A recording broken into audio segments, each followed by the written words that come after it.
Hi, this is Steve from SewingGold.com. We've got our Juki 8700 here set up with the needle positioner in the up position. This video is going to be good for any machine pretty much with the Reliable SewQuiet 6000 SM motor and synchronizer. This is your synchronizer. We're going to do the changing the programming on the motor just to get it to do needle down. So right now, when I do this, you can see needle up and the take-up lever's going up.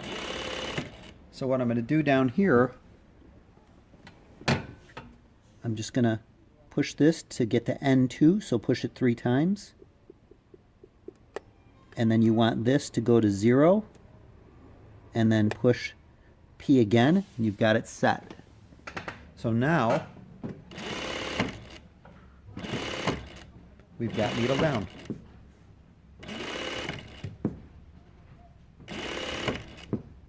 So hopefully that explains needle down to you. So if you already have your motor set to needle up, all you have to do is change that setting on the motor to get needle down.